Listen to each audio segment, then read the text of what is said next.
Bueno, buenas noches. Mi nombre es Jorge Palacio. Voy a ser su profe de estadística y vamos a hablar de ella.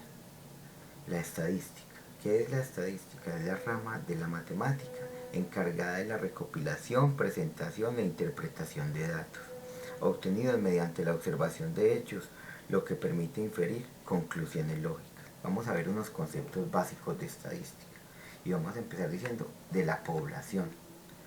La población se refiere a la totalidad de elementos que presentan una característica en común. Vamos a hablar de la unidad o elemento. Es el objeto específico que vamos a estudiar. Vamos a hablar ahora de las variables.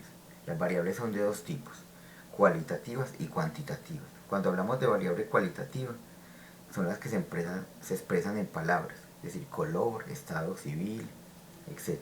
Y las cuantitativas son las que se expresan con números, edad, altura.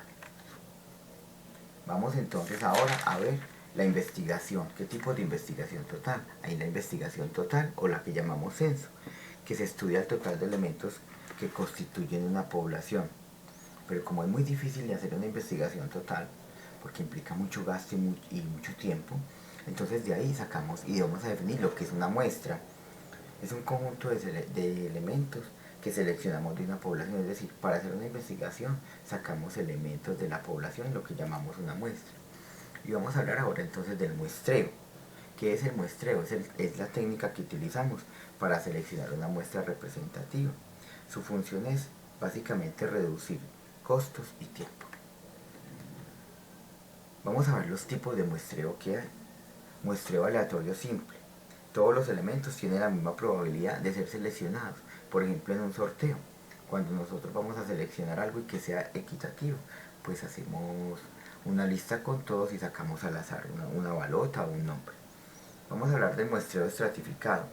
La población se distribuye en estratos. Vamos a hablar del muestreo sistemático.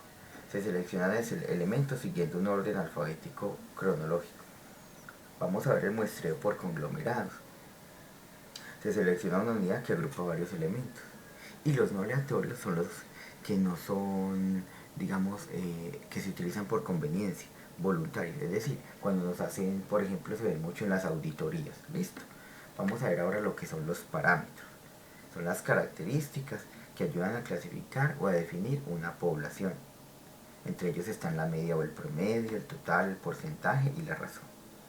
Vamos a hablar de metodología estadística. Es la recolección y organización de la información mediante encuestas, observaciones y entrevistas. Vamos a hablar ahora de la inferencia estadística. Entonces, cuando yo hablo de inferencia es que después de una investigación puedo sacar conclusiones sobre una población a partir de una muestra. Cuando hablamos de intervalo de confianza, vamos a ver el límite de precisión en una inferencia. Vamos a hablar del sesgo o error. El margen de error permitido puede ser instrumental o humano. Siempre va a haber un error, una investigación perfecta casi que no existe. Cuando hablamos de fuentes de información, podemos hablar de fuentes internas, externas, primarias, secundarias. Las internas son los datos que son producidos dentro de la misma entidad. Las externas son los datos provenientes de las fuentes externas. Las primarias, obtenidas directamente mediante la observación cuando estamos investigando o la medición. Y las secundarias son las recopiladas por otras personas o entidades. Vamos a hablar ahora de las clases de investigación. Vamos a hablar de la investigación descriptiva.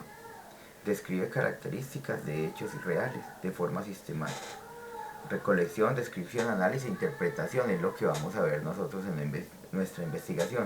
Y la otra investigación, que es la experimental, se hace bajo condiciones controladas. Esas son las de laboratorio. Vamos a ver los 9 pasos de una investigación. Etapas de una investigación estadística. Planteamiento, formulación del problema, primero. Formulación de objetivos, qué se quiere investigar y cómo. Definición de la unidad de investigación. Formulación de hipótesis. Selección del método de investigación. Si lo vamos a hacer es por censo por muestra. Recolección de datos. Organización y manejo de la información. Análisis de datos. Redacción y presentación del informe final. Muchas gracias.